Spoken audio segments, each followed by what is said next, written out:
ikimenyeshamakuru Jimbere cyatunganije kwerekana ireresi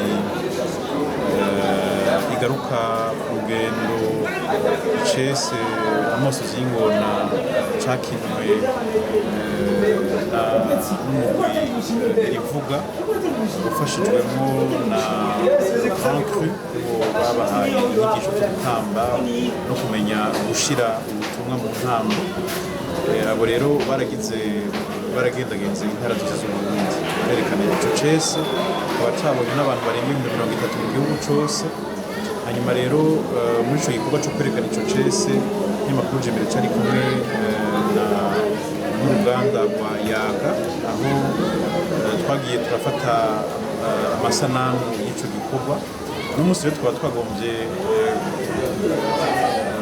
turagira kino kiganiro hano kuri Centre Jeune Kamenge ngo twerekane ibyavuye muri urwo rugendo, hanyuma ugaruka rubibone tubone kandi no gusozera ico gikorwa co kwerekana ico cese. Hanyuma na cane turabe yuko twoshikiriza kimwe mu bikorwa byinshi byateguwe muri ino minsi 16 y'urukurikirane yahariwe kurwanya amabi akorerwa abakenyezi. Rero tukaba tunezerewe cyane kuba twaronse urwaruka muri Centre Jeune Kamenge baje kuraba ireresi, kandi ndibaza ko ibiganiro bikurira ibiganiro byiza cyane. Ico cese cagiye kirekwa mu gihugu kigaruka ku ngingo zitandukanye zigize ubuzima bw'imisi yose, harimo ibijanye no gukingira ibidukikije, harimo ibijanye no gukingira agateka ka zina muntu cyane cyane ku bakenyezi, harimo ibijanye no kwibaruka ku rugero,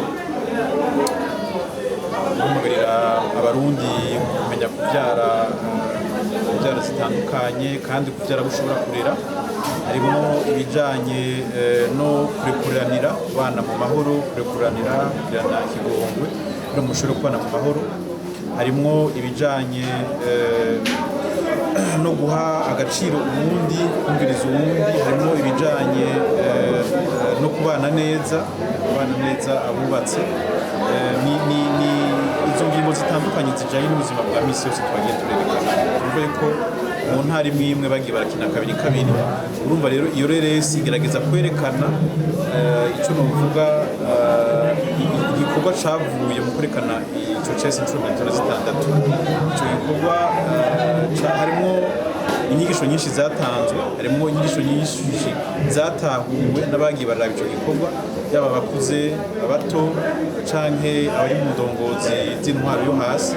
Ivyo byose bikerekana yuko abartiste bafise ijambo n'uruhara kugira ngo bateze imbere igihugu mu gushikana imbere ubwo butumwa. Usanga ubwo butumwa bushikirizwa n'abajejwe intwaro, ngaho ugasanga abantu ntibabitahuye, mbwa iyo bayibonye mu cese bakabona abantu bariko barabikina, usanga bagiye gutahura n'ingwa cane